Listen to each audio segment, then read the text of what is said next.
va démarrer notre projet sur l'engagement. Nous allons réaliser donc un documentaire de 6 minutes. Dans ce documentaire, on a dit qu'il y avait quoi? Qu'est-ce qui apparaît? Des personnes qui s'engagent, de tous les âges, pour différentes causes.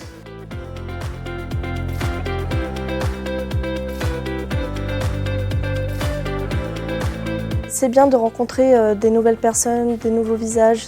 Ça fait du bien aussi. On a beaucoup d'engagement, on arrive à s'accorder, on arrive à avoir des pensées, des idées totalement différentes. Et ça peut être très très bien, on va avoir un super projet ensemble, on a un bon groupe. Toi, tu as noté exactement la même chose que Moi, Giovanni? j'ai écrit, pouvez-vous vous présenter, pourquoi ce métier, vous faites quoi pour rester dans le métier? Vous faites quoi? Comment faites-vous pour rester engagé? Voilà. Pour l'école de la deuxième chance, c'est très important que le stagiaire s'engage aussi dans la société en tant qu'être humain. Pas seulement axé sur le projet professionnel, mais aussi sur son engagement citoyen et qui trouve leur place. Les jeunes ont du mal à se dire qu'ils peuvent aussi aider, faire des choses pour les autres. Parce qu'ils ont l'impression qu'on fait beaucoup de choses pour eux et que eux ne se sentent pas forcément utiles. Alors que là, oui, ça prend toute son ampleur, ils se sentent utiles, ils donnent du temps.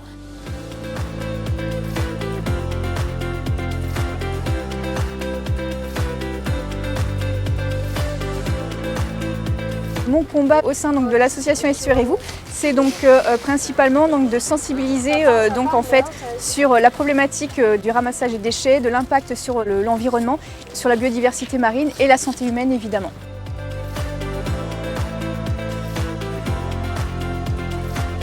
C'est une problématique de notre société qui concerne toutes les générations à venir, puisqu'en fait, d'ici 2050, si on ne fait rien par rapport à notre système de consommation et si on continue de laisser les déchets partout dans l'environnement, il y aura plus malheureusement de déchets dans l'océan que de poissons. Les bénévoles, les gens qui viennent spontanément, ils sont libres de venir un dimanche matin, donc de se lever. Donc c'est vraiment des gens motivés, ils viennent avec leurs enfants, etc. Ça peut être des gens, des jeunes de tous âges.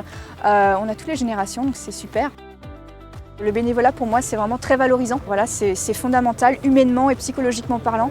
Ça fait vraiment vivre et battre les territoires de notre société actuelle et je pense vraiment que c'est pas assez mis en valeur. Le bénévolat c'est vraiment ce qui fait vivre tous les combats de plein de générations, de tout plein de causes différentes et notamment l'environnement et c'est vraiment important pour l'avenir.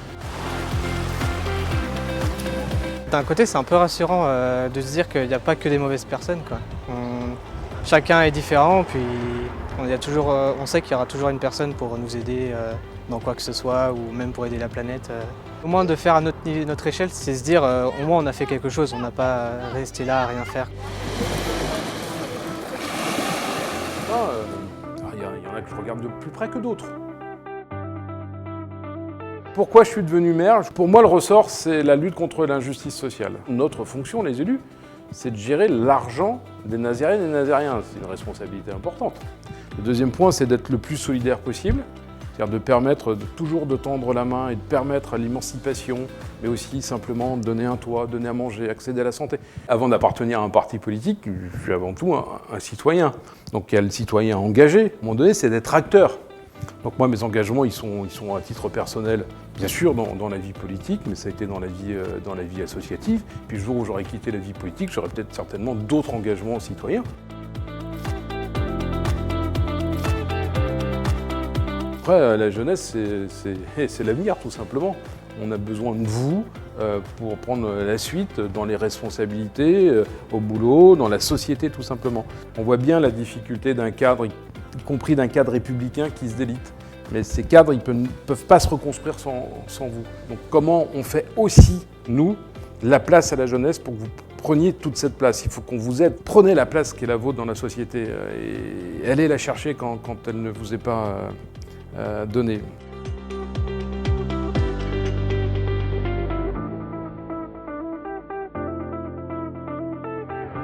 Au départ, je suis éducatrice de jeunes enfants de formation. L'association a souhaité créer un nouveau service qui consistait en fait à accueillir des femmes victimes de violences. Et on nous a proposé, nous, travailleurs sociaux du service d'accueil maternel, de nous inscrire en fait dans ce projet-là. Que vous apporte le fait de vous engager au quotidien? Ça a toujours été important pour moi d'intervenir auprès des personnes en difficulté. À titre professionnel, on est satisfait puisque la situation avance, puisque ça va parfois dans le sens qu'on veut, donc il y a de la satisfaction. Et puis à titre personnel, forcément, c'est toujours un peu gratifiant d'avoir en face de soi déjà un être humain, puisqu'on accompagne l'humain, d'avoir quelqu'un qui nous fait confiance, qui se livre, parce que c'est quand même la plupart du temps, même tout le temps, des situations qui sont quand même graves. On entend des témoignages très forts et le fait que la personne nous le livre, ça marque une confiance. Je pense que c'est important d'aider les autres et c'est pour ça que ce projet m'intéresse. Je voulais m'engager parce que je voulais me rendre utile et surtout aussi c'est pour aider les autres.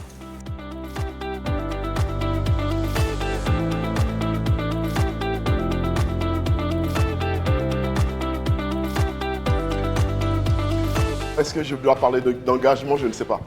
C'est parti d'une idée de ma fille qui m'a dit récupérons les trucs au marché et redistribuons aux personnes qui peut-être en ont besoin. Et papa, il s'est lancé là-dedans comme ça.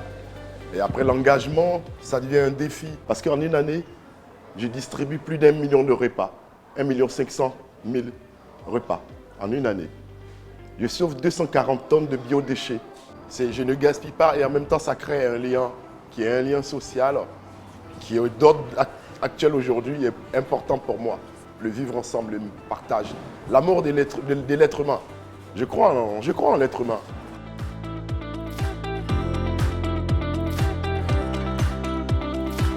Ceux qui sont là sont portés par le projet. Tout le monde est bénévole là. Et c'est de la gratuité. Tout est gratuit. Il n'y a pas de salarié là. Eh bien, on s'en sort. Les gens partent d'ici avec le sourire et puis c'est bon. Ça fait plaisir de faire ce qu'on est en train de faire. Quand les gens viennent ici, qu'ils repartent avec 20 kilos de produits, qu'ils ont du mal à porter tout ce qu'ils ont comme charge, et ça c'est du positif pour moi. Et tu vois que grâce à toi, il y a des gens qui vont être heureux vraiment ce soir.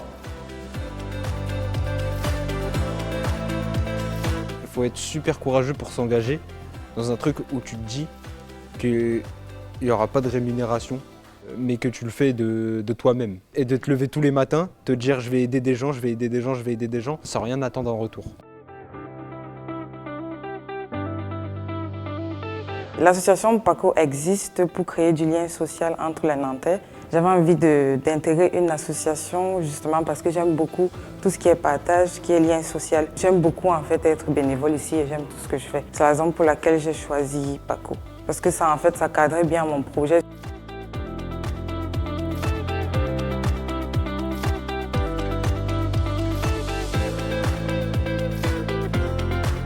Petite, j'ai vu beaucoup de personnes souffrir d'isolement et des enfants qui étaient en fait défavorisés ou des personnes adultes qui étaient défavorisées. Et je me suis toujours promis d'aider ces personnes, de contribuer au bien-être de la société. Parce qu'on a une certaine satisfaction quand on contribue au bien-être de la société.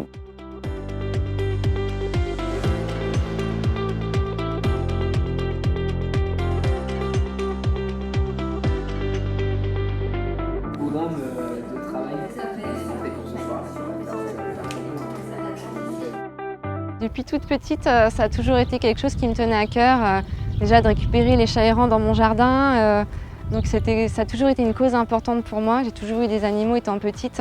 Et après, c'est vrai qu'en grandissant, je me suis posé la question sur les métiers où je pouvais travailler avec des animaux et justement pouvoir les sauver et garder cette fibre que j'avais étant petite.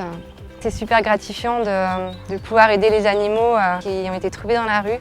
Donc on leur trouve tout de suite une famille, ils sont soignés et donc du coup ça nous rend heureux de les voir partir dans une nouvelle famille. Et ensuite en fonction ça va dépendre vraiment du chien. Il y a des chiens qui ne peuvent pas vivre avec des chats. Donc si la famille elle a un chat, ça ne va pas être possible. C'est pas facile tous les jours. Il se passe souvent des choses négatives. Souvent les animaux arrivent traumatisés. On s'attache beaucoup aux animaux, on les voit tous les jours. C'est vrai qu'ils sont pour certains facilement adoptés, mais pour d'autres, ils mettent un peu plus de temps à être adoptés. Donc moi, je suis assez sensible, donc je suis toujours triste.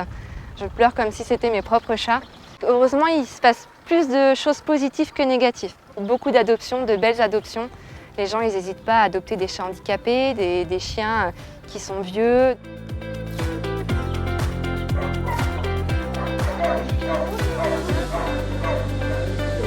Quand on s'engage, on se donne à fond, on met notre cœur pour que les choses changent et pour que nous aussi on change. C'est important parce que ça peut nous faire créer des liens, aider la personne, enfin nous faire changer de mentalité en fait. Quand on est jeune, on va moins penser à s'engager, à part si ça va être vraiment personnel. Ça va être rare qu'on va se dire du jour au lendemain qu'on va aller par exemple s'engager à une association comme ça, mais c'est vrai qu'il faut s'engager. Sur n'importe quoi, ça peut être très bien pour un club de sport par exemple. Ça peut être, mentalement c'est bien. Et mettre autant de son temps sans contrepartie, enfin sans rémunération, sans rien, sans gagne-pain, sans aucun revenu à côté, juste pour aider des gens, bah, je trouve ça vraiment noble et respectable. C'est l'humain qui passe en priorité avant tout. Je pense que plus de personnes, même moi, du coup, devraient s'engager dans ce genre de projet.